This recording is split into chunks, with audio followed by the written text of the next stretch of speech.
92.7 big FM पर आप सुन रहे हैं प्यार के किस्से यादों का edit box with Nilesh Mishra में, और मैं आपको सुनाने जा रहा हूँ सम्राट चक्रवर्ती की लिखी कहानी पानी से लिखा प्यार, बिना किसी एड ब्रेक के। उस शाम बारिश हुई थी। वेद को याद है, तब याद शहर के संत नगर इलाके में सड़कें कच्ची हुआ करती थीं और इस बेंच की जगह एक बड़ी सी चट्टान होती थी। गली के आखिर में उनके मकान तक पहुंचने में घुटने कीचड़ से सन जाते थे। भगवा पागल लैंप पोस्ट पर गिट्टी से खुरच के कुछ लिख रहा था। लखनऊ का काम छोड़कर अचानक घर लौटना पड़ा था वेद को। घर से अर्जेंट बुलावा आया था। जब वो पहुंचा, दरवाजे पर कुंडी थी और घर पे कोई नहीं था। सारी बातों से बेखबर बगल वाले चौधरी बाबा अपने ट्रांजिस्टर पर समाचार सुन रहे थे। दिन भर बरामदे में बैठे बैठे वो भी अब किसी पुराने फर्नीचर से लगने लगे थे। उनके बेटे ने वेद को बताया कि उसके पापा को अटैक आया था। उनके साथ जब तक वेद अस्पताल पहुंचा, उसके पापा जा चुके थे। इमरजेंसी के बाहर कई घंटों तक बैठा था उस रात वो। पापा चाहते थे वो इंजीनियर बने, नहीं बन पाया। उल्टा उनकी उम्र भर की जमा पूंजी उसने बिजनेस के नाम पर फूंक डाली। जब गलती का एहसास हुआ तो वेद ने बात करने की कोशिश की थी, पर पापा ने कभी अपना गुस्सा या अफसोस जाहिर नहीं किया। न डांटा, न माफ किया, बस ऐसे ही चले गए। एक आखिरी बार उनसे मिलकर माफी भी नहीं मांग पाया था वेद। 1 साल के अंदर पहले मां, फिर पापा, टूट गया था वो। फिर अपने आप को इस कदर उसने काम में झोंक दिया कि दिमाग कभी खाली ना हो। शरीर इतना थक जाए कि तकिए पर सर रखते ही नींद आ जाए। मन को सोचने का वक्त ही ना मिले। वक्त लगा उसको इस सदमे से उबरने में। अब वेद कॉन्ट्रैक्टरी से अच्छे पैसे कमाने लगा था, पर अब भी एक टीज कहीं बाकी थी। आज भी अपना कहने को कोई नहीं था। एक रोज मां की मुबोली बहन पारुल मौसी उसके लिए कटोरा भर खीर और एक लड़की का रिश्ता लेके आई। उन्होंने कहा, तू बस एक बार चल के लड़की और उसकी फैमिली से मिल ले। सब कुछ ठीक लगा तो बात आगे बढ़ाएंगे, वरना नहीं। कुछ खास मन तो था नहीं वेद का, पर उसने मना नहीं किया। एक इतवार को शेव वेव करके फॉर्मल्स पहन के वो मौसी के साथ लड़की वालों के यहाँ पहुंचा। याद शहर से बाय रोड 3 घंटे लगे चांदपुर पहुंचने में। लड़की का नाम रोशनी था। बड़ी बड़ी आंखें, ठुड्डी के पास एक छोटा सा तिल और बाएं पैर की बीच वाली उंगली में चांदी की बिछिया पहनी थी। पहली बार में ही वेद को रोशनी भा गई थी। वापसी में मौसी ने कहा, वेद तू टेंशन मत कर, सोच के बता, मैं कल फोन करती हूं। चांदपुर से लौटने में देर हो गई। थक गया था वेद, पर कुछ बहुत बेहुदा सवालों ने उसको उस रात सोने नहीं दिया। उसकी और रोशनी की उम्र में काफी फर्क था। वो 31 का, रोशनी 24 की। क्या दोनों एक दूसरे को समझ पाएंगे? इतने साल अकेलेपन में गुजारने के बाद क्या वो इस रिश्ते के लिए तैयार भी था? और क्या रोशनी उसको पसंद करेगी? अगली सुबह जब तक पारुल मौसी का फोन आया, वेद अपना जवाब सोच चुका था। उसके हाँ कहते ही शाम तक शादी की तारीख भी आ गई। 23 जनवरी 2006 को बिना ज्यादा तामझाम के घरेलू रस्मों रिवाज के साथ वेद और रोशनी की शादी हो गई। सब कुछ इतनी जल्दी में हुआ था कि दोनों एक दूसरे से ठीक से बात भी नहीं कर पाए थे। चांदपुर से याद शहर लौटते हुए गाड़ी में दोनों अकेले थे और पहली बार वेद को रोशनी से अकेले में बात करने का मौका मिला। आप सुन रहे हैं प्यार के किस्से यादों का edit box with Nilesh Mishra में, सिर्फ 92.7 बिग एफएम पर। गाड़ी वेद ही चला रहा था। उसको लड़कियों से बातचीत का ज्यादा तजुर्बा नहीं था। किस तरह बात शुरू की जाए कुछ तय नहीं कर पा रहा था वो। गला साफ करके उसने रोशनी से पूछा, वो ठंडी के कपड़े, स्वेटर वगैरह रख लिए ना? उधर ठंड ज्यादा होगी। कार्डिगन है और एक शॉल, रोशनी ने धीरे से जवाब दिया। अच्छा, तो कल जाके मार्केट से स्वेटर जैकेट कुछ ले लेंगे। रोशनी ने बस हाँ में सर हिला दिया। बात आगे नहीं बढ़ी। थोड़ी देर की खामोशी के बाद वेद ने फिर कोशिश की। तुमने तो म्यूजिक सीखा है ना? मुझ में कोई ऐसा खास टैलेंट नहीं है। मैं तो डर रहा था कहीं तुम मुझको रिजेक्ट ना कर दो। मुझसे किसी ने पूछा ही नहीं। रोशनी ने उसकी ओर देखे बिना ही कहा। फिर रुक के बोली, वैसे क्यों रिजेक्ट करती मैं आपको? शायद हमारे एज डिफरेंस की वजह से। 7 साल बहुत होते हैं नहीं? मेरे पिताजी और माँ के बीच भी 8 साल का गैप था, पर वो टाइम और था। आजकल आज भी कुछ नहीं बदला। कहते कहते रोशनी ने खुद को संभाल लिया। वैसे मेरे बाबूजी आपकी काफ़ी तारीफ करते हैं। उनके जैसे मिडिल क्लास आदमी को अपनी बेटी के लिए इससे अच्छा रिश्ता कहाँ मिलता। वो तो बहुत खुश हैं। और तुम? रियर व्यू में देखते हुए वेद ने पूछा। रोशनी का ध्यान या तो कहीं और था या फिर उसने सवाल सुनकर भी अनसुना कर दिया। वेद तय नहीं कर पाया। उसको लगा शायद रोशनी का मूड ऑफ हो। जायज भी है। एक लड़की के लिए अपना घर, अपने लोग, सब कुछ छोड़ के आना आसान थोड़ी होता होगा। घर वालों को मिस कर रही होगी। रोशनी खिड़की के बाहर देख रही थी। सूरज ढलान पर था। हाईवे के बगल में खेत की पगडंडियों से एक कतार में लोग चले आ रहे थे। बच्चे, बूढ़े, कई औरतें सज धज के अपने मर्दों के साथ चल रही थीं। चमकीली साड़ियां, गुब्बारों के गुच्छे, बच्चे डंडियों पर बुढ़िया के बाल लिए, जैसे रंगों का मेला लगा हो। हाँ, जरूर आसपास कोई मेला टूटा होगा। वहीं से लौट रहे होंगे सब। अपने से दूर जाती उस भीड़ के साथ चल पड़ना चाहती थी रोशनी, वहां जहां उसको कोई नहीं जानता हो। ये ख्याल आते ही ढेला भर बादल उमड़ आया था उसकी आंखों में। उसको रजत की याद आ रही थी। दिल मानने को तैयार ही नहीं था कि उसकी रजत से नहीं किसी और से शादी हो चुकी थी, कि 3 साल का उनका प्यार अधूरा रह गया था। रोशनी आखिर तक अड़ी थी। उसको लगता था रजत सब ठीक कर देगा, पर मोहल्ले में बातें होने लगी और बाबूजी को पता चला तो जैसे सब कुछ बिखर गया। बाबूजी को बहुत तकलीफ पहुंची थी। गुस्से में क्या कुछ नहीं कहा उन्होंने। ड्राइवर, और वो भी दूसरी जात का। तू तो शादी करके जिएगी चाहे मरेगी, पर हम किसी को क्या मुंह दिखाएंगे? तेरी बहन को कौन ब्याहेगा पता? चुपचाप सब सुनती रही थी रोशनी। आंसुओं से वेद की कभी सुलह नहीं हो पाई थी। न वो खुद रोता था, न दूसरों को रोता देख सकता था। उसने रोशनी से कहा, देखो मुझको पता नहीं ऐसी सिचुएशन में क्या कहना चाहिए, लेकिन तुम एक काम करो, फोन करके घर पे बात कर लो, अच्छा लगेगा। वेद ने गाड़ी एक ढाबे के सामने रोक दी। फिर रोशनी को अपना मोबाइल पकड़ा के वो गाड़ी से उतर गया। वहां डैशबोर्ड के ऊपर टिश्यू है, जरूरत हो तो मैं चाय लेके आता हूं। मोबाइल हाथ में थामे बैठी रही रोशनी। थोड़ी देर बाद कांपती उंगलियों से उसने रजत का नंबर डायल कर दिया। आप सुन रहे हैं प्यार के किस्से, यादों का edit box with Nilesh Mishra में, सिर्फ 92.7 बिग एफएम पर। कृपया यह नंबर दोबारा जांच लें। जिसकी आवाज रोशनी सुनना चाहती थी उसका नंबर ही नहीं लग रहा था, और घर पे किसी से बात करने का मन नहीं था। फिर भी शायद वेद पूछ ले, ये सोच के उसने अपनी छोटी बहन चांदनी को कॉल किया। हाँ छोटी, दीदी बोल रही हूँ। सब ठीक है घर पे? हाँ ठीक है, ये लो बाबूजी बात करेंगे। रोशनी के पिताजी लाइन पे आए। उन्होंने पूछा, पहुंच गए तुम लोग? नहीं, अभी चाय पीने एक ढाबे पे रुके हैं। वेद है आसपास? नहीं। देख बेटी, बाबूजी ने कहा, कुछ महीने बीत जाने दे, देख लेना पीछे का ये सब भूल जाएगी तू। और वेद को सताना नहीं। हाँ, बहुत अच्छा लड़का है, तुझको बहुत खुश रखेगा। याद रखना, अब हम नहीं, वही तेरा अपना है। याद शहर पहुंचने में काफी रात हो गई। घर पर पारुल मौसी ने नई दुल्हन का स्वागत किया।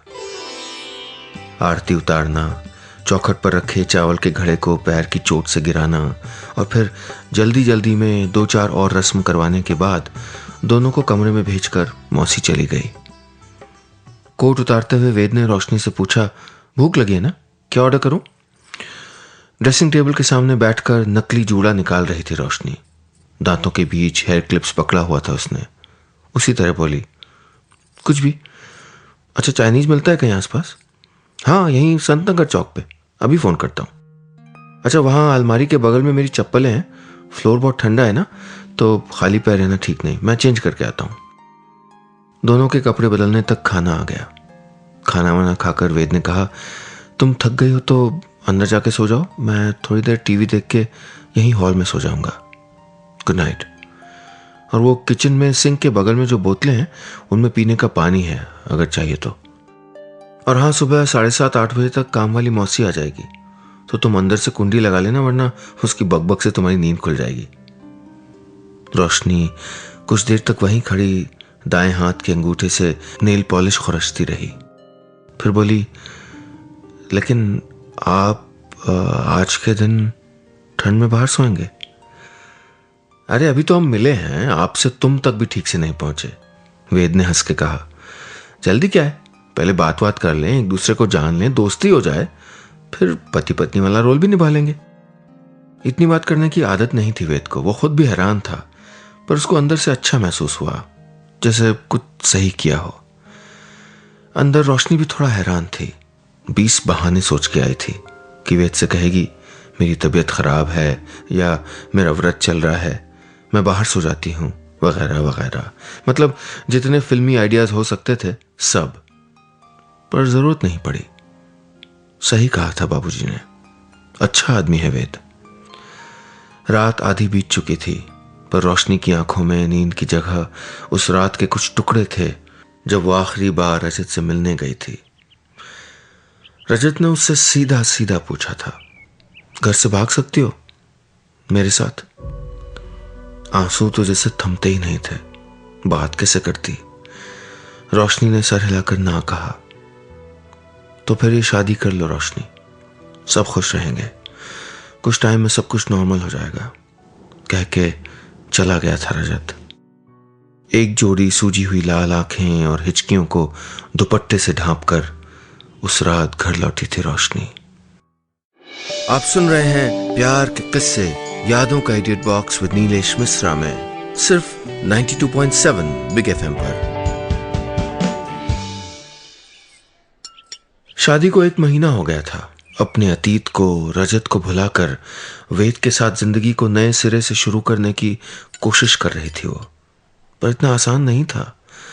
रह रहकर पुरानी बातें याद आ जाती। जब वेद घर पे नहीं होता तो न चाहते हुए भी रोशनी रजत को फोन मिलाती, कई कई बार, ये जानते हुए भी कि रजत ने अपना नंबर बदल डाला था। रोजमर्रा की चीजें तो कर रही थी, जैसे दूध वाले का हिसाब समझना, दोपहर बाद वेद को फोन करके पूछना कि उसने खाना खाया कि नहीं, पड़ोसियों का हाल चाल लेना। पर उसका मन कहीं और होता था। किसी रात अचानक ही उसकी नींद खुल जाती तो चुपचाप कई कई घंटों तक बाहर हॉल में सोफे पे बैठी रहती। उजाला होने से पहले, वेद के जागने से पहले उसके बगल में जाके लेट जाती। वेद सामने होता तो वो खुश दिखने का नाटक करती, जैसे सब कुछ नॉर्मल हो। किसी मंझे हुए अभिनेता की तरह सही वक्त पर स्टेज पे एंट्री, फिर रटे हुए डायलॉग्स, थोड़ी नपी तुली हंसी, कभी थोड़ा बहुत इम्प्रोवाइजेशन, और फिर एग्जिट। और फिर विंग्स के पीछे अंधेरे में खड़े होकर अगले सीन का इंतजार करती। वेद समझता था कि कुछ और बात थी, शायद पूरी तरह खुश नहीं थी रोशनी, शायद घर वालों की याद आती होगी, या शायद कोई और वजह हो। वो खुल के पूछ नहीं पाता था। अपनी ओर से वो पूरी कोशिश करता था कि उस घर में, याद शहर में रोशनी का मन लग जाए। बरसों तक जो अकेलापन उसने जिया था, उसका साया वो अपने और रोशनी के रिश्ते पर नहीं चाहता था। उसके लिए शादी का मतलब सिर्फ साथ में सोना नहीं था। अच्छा लगता था उसको रोशनी के साथ वक्त गुजारना, उसके साथ शॉपिंग के बहाने बाहर जाके उल्टा पुल्टा खाना, थिएटर में फिल्म देखते हुए खुसुर फुसुर करना, छुट्टी हो तो बिना सोचे समझे बस गाड़ी लेके निकल जाना। ऐसी चीजें जो उसके नेचर में, उसकी आदत में थी ही नहीं। ऐसी बातें जो वो कभी किसी से नहीं कह पाया था। ऐसे जज्बात जो उसने कभी किसी और के लिए महसूस ही नहीं किए थे। वो सब कुछ वो रोशनी के साथ, रोशनी के लिए करना चाहता था। बस एक उम्मीद थी कि जो वो महसूस करता था एक दिन रोशनी भी करे। नाश्ते की मेज पर एक सुबह वेद ने उससे पूछा, तुम अपने म्यूजिक क्लासेस क्यों नहीं कंटिन्यू करती? हाँ, पर अब तो छूट ही गया, क्या फायदा, रोशनी ने बेगर्जी से कहा। अगले ही दिन वेद एक तानपुरा और क्लासिकल म्यूजिक की कुछ सीडीज ले आया। कई हफ्ते बीत गए, उन सीडीज के कवर पर से प्लास्टिक उतर नहीं पाई और तानपुरा एक कोने में पड़ा धूल खाता रहा। वेद की कोशिशें, उसकी अच्छाई दिखती थी रोशनी को। उसके दिल में वेद के लिए इज्जत भी थी, पर कोशिश करके भी प्यार नहीं ला पाई थी वो। एक रोज वेद ने उससे कहा, देखो शायद मैं ठीक से समझा ना पाऊं, पर तुम कुछ ऑफ लग रही हो। कोई परेशानी है तो मुझको बता सकती हो, नहीं तो मैं ठीक हूं। हाँ, कभी कभी माँ को मिस करती हूँ, रोशनी ने चाय छानते हुए कहा। वेद को तसल्ली हुई। हाँ, मुझे भी यही लगा था, उसने हंस के कहा। तुम कुछ दिनों के लिए चांदपुर हो आओ, मन अच्छा हो जाएगा। कल ही तुमको छोड़ के आता हूँ। लेकिन रोशनी ने कहना चाहा। नहीं, मेरी फिक्र मत करो, मुझको अकेला रहना आता है। तुम आराम से हो। और हाँ, शादी के बाद पहली बार मायके जा रही हो, खाली हाथ नहीं जाना चाहिए, है ना? घर पर रोशनी को देख के सब खुश थे, खासकर माँ। 2 दिन बाद दोपहर के वक्त गानों की अपनी पुरानी डायरी ढूंढ रही थी रोशनी। तभी दरवाजे पर घंटी बजी। दहलीज पर रजत खड़ा था। आप सुन रहे हैं प्यार के किस्से, यादों का edit box with Nilesh Mishra में, सिर्फ 92.7 बिग एफएम पर। दोपहर का वक्त था। रोशनी के बाबूजी ऑफिस गए हुए थे, माँ मंदिर और छोटी कॉलेज। ठीक उसी वक्त रजत रोशनी से मिलने आया। रजत को सामने देख के वो एक पल के लिए ठिठक गई। उसको समझ नहीं आया कि वो क्या करे। उसने रजत का हाथ पकड़कर उसको अंदर बरामदे में खींच लिया। पागल हो तुम? किसी ने देख लिया तो? रोशनी हाँफ रही थी। अभी कौन देखेगा? सुबह से चंदू की दुकान पे बैठा हूं कि बाहर निकलोगी तो एक बार तुमसे मिल लूंगा। वो तो अभी चाची को मंदिर जाते देख लिया तो मैं हिम्मत करके आ गया। तुम यहां से जाओ रजत, माँ आती होगी, प्लीज जाओ। उसकी आवाज कांपने लगी थी। ठीक है, पर शाम को वहीं पेट्रोल पंप के पीछे तुम्हारा वेट करूंगा। मैं नहीं आऊंगी, प्लीज रोशनी, जरूरी बात करनी, मैं वेट करूंगा ठीक 7 बजे, कह के रजत चला गया। कुंडी चढ़ाकर दरवाजे की टेक लगाए वहीं खड़ी रही रोशनी। 4 दिन बाद वेद के साथ रोशनी याद शहर लौट आई और तीसरे दिन संडे के रोज सुबह वेद की नींद खुली तो बिस्तर पे नहीं थी। आंखें मलते हुए वो बेडरूम से बाहर आया तो किसी के गुनगुनाने की आवाज आई। तुमसे मिलके ऐसा लगा, तुमसे मिलके। पराठे तलते हुए किचन में रोशनी गा रही थी। वेद दीवार से लग के खड़ा सुनता ही रहा। तभी रोशनी मुड़ी और उसको देख के एकदम से रुक गई। आप उठ गए? ब्रश कर लीजिए ना, नाश्ता तैयार है, वो बोली। आज कुछ स्पेशल है क्या? नहीं तो यूं ही। वेद सही था। चांदपुर से लौटने के बाद रोशनी के बर्ताव, उसकी बातचीत में बदलाव तो था। वो खुश लग रही थी, खुली खुली, बेफिक्र। वेद को अच्छा लगा, जैसे कई दिनों की लगातार बारिश के बाद गुनगुनी धूप खिल गई हो।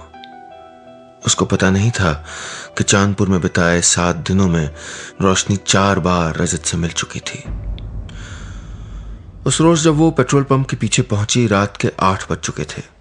उसका हाथ पकड़कर रजत ने कहा, तुम्हारे जाने के बाद मुझको पता चला कि मैंने क्या खो दिया। वो कहता रहा, रोशनी चुपचाप सुनती रही। अब मैं सब ठीक कर दूंगा, लोन लेके अगले महीने 2 टैक्सी खरीद रहा हूं।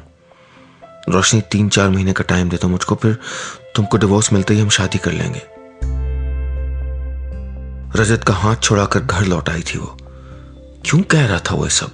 ये फालतू की इम्प्रैक्टिकल बातें। अब तो सब खत्म हो चुका है ना।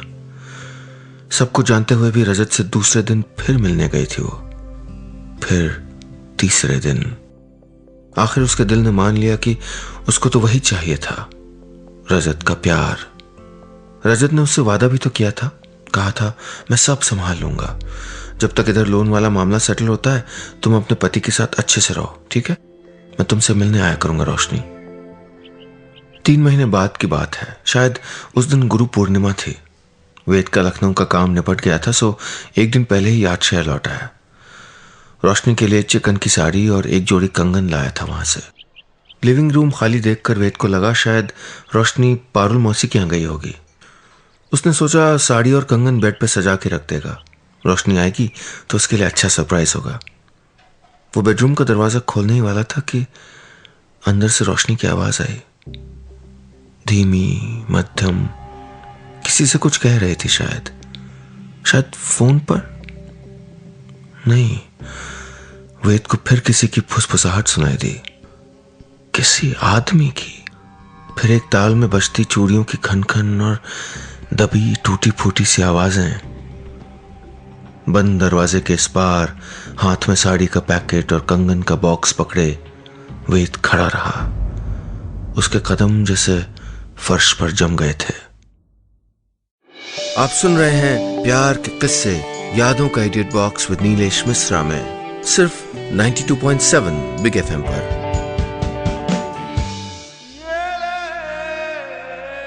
वेद का हाथ दरवाजे के हैंडल पर था। कॉलर पसीने से भीग चुका था, आंखें जल रही थीं। बेइंतहा गुस्से से उसका बदन थरथरा रहा था। अचानक वो झटके से मुड़ा और बाहर आ गया। उसने सोफे पर पड़े बैग में साड़ी और कंगन रखे और बैग उठाकर घर से निकल पड़ा। होटल के कमरे से उसने रोशनी को एसएमएस किया, काम बाकी है और कुछ दिन रुकना होगा, टेक केयर। एक हफ्ते बाद घर लौटा वेद। रोशनी किसी मैगजीन के पन्ने पलट रही थी। हाथ मुंह धोकर कपड़े बदलकर वेद उसके सामने आ बैठा। बोला, रोशनी एक बात करनी है तुमसे। मैं परसों 6 महीने के लिए नीलगंज जा रहा हूं। शहर से 20 किलोमीटर दूर एक गांव है, वहां तुम चांदपुर जाके रह सकती हो, या फिर चाहो तो मैं तुमको बिना किसी शर्त के डिवोर्स देने को भी तैयार हूं। रजत से बात करके देख लो, वो क्या चाहता है, जो डिसीजन हो मुझको बता देना। होठों को नीचे बैठी थी रोशनी, धीरे से बोली, मैं कल चांदपुर जाना चाहती हूँ। सुबह सुबह वेद को बिना जगाए ही रोशनी बस से चांदपुर के लिए निकल गई। रात को वेद कपड़े प्रेस करवा के घर लौटा तो देखा रोशनी अपना सूटकेस तैयार कर रही थी। वापस आ गई तुम? बात हुई? हाँ, क्या कहा रजत ने? दांत भींच लिए रोशनी ने कि कहीं आवाज कांप न जाए। शादी कर रहे वो अगले महीने। बोला, मजबूरी है। वेद के जी में आया रोशनी को झंझोड़ के पूछे, क्यों वापस गई तुम उसके पास? क्यों उसको यह हक दिया कि वो तुमको ठुकरा सके? कुछ पल खामोश खड़ा रहा वो, फिर पूछा, तो अब क्या? उसकी तरफ मुड़ी रोशनी, वो हंस रही थी। मैं तुम्हारे साथ नीलगंज चलूंगी, जो तुम बोलोगे वो करूंगी। आंसुओं की बारिश में धुल रही थी उसकी हंसी, उसकी उदास पागलपन वाली हंसी। नीलगंज तो नहीं गया वेद, पर अपने आप को पूरी तरह से काम में डुबो दिया था उसने। रोशनी के लिए उसका प्यार मरा नहीं था, पर शायद उसमें अब सब कुछ शुरू से शुरू करने की हिम्मत नहीं बची थी। इधर रोशनी की जिंदगी घर के 2 कमरों में सिमट गई। गुस्सा, खीज, अफसोस कई बार बहा चुकी थी वो। अब तो आंसू भी सूख गए थे। दोनों में कभी कभार तकल्लुफ भरी 2 बातें हो जाती थी, बस। एक दिन रात को खाना खाते हुए रोशनी बेहोश होकर गिर पड़ी। वेद आनंद फानन में उसको लेकर पास के एक क्लिनिक पहुंचा। डॉक्टर ने एक इंजेक्शन लगाया और वेद को बाहर रुकने के लिए कहा। एक अंधेरे से कमरे में बैठा था वेद। थोड़ी देर बाद रोशनी वहां आई। वेद ने उठकर उसको सहारा दिया, पूछा, ठीक हो ना तुम? हाँ। क्या कहा डॉक्टर ने? मैं प्रेग्नेंट हूं, 3रा महीना। चुपचाप दोनों बैठे रहे, आमने सामने। तुमको पता था? वेद ने पूछा। रोशनी ने सर हिला के हाँ कहा। कुछ पल और बीत गए। सिर्फ जलती बुझती ट्यूबलाइट के चोक की आवाज सुनाई दे रही थी। वेद ने गला साफ किया। क्या ये बच्चा मेरा? बात पूरी नहीं कर पाया वो। उसके मुंह पे हाथ रखकर रोशनी उसके सीने में ढह गई। वो टूटकर बिखरती रही, बिलखती रही। सर पे हाथ फेरकर वेद उसको चुप कराता रहा। देर तक उसकी कमीज भीगती रही। पता नहीं कब दिन निकल आया था। डॉक्टर ने कहा रोशनी का शरीर कमजोर है, उसको आराम चाहिए। सारे काम किनारे रख के वेद रोशनी की तीमारदारी में जुट गया।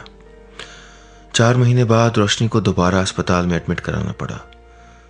उसकी हालत क्रिटिकल थी, ऑपरेशन करना पड़ा। रोशनी ने 7 महीने की एक प्रीमैच्योर बच्ची को जन्म दिया, लेकिन डिलीवरी के बाद उसकी खुद की सांसें उखड़ने लगी। अपने आखिरी वक्त में वेद का हाथ पकड़कर उसने कहा, मुझको बस एक बात का अफसोस है वेद, ये नहीं कि मैंने गलत आदमी से प्यार किया, ये कि मैं तुम जैसे आदमी से कभी प्यार नहीं कर पाई। जिंदगी में शायद दूसरी बार रोया था वेद। गला रुंध रहा था, उसके मुंह से बस इतना ही निकला, झूठ। आईसीयू के बाहर खड़ा था वो, पिघलते मोम सी नाजुक एक नन्ही सी परी को गोद में लिए। जाते जाते रोशनी ने वेद को शुरू से शुरू करने की वजह दे दी थी। बस इतनी सी थी ये कहानी।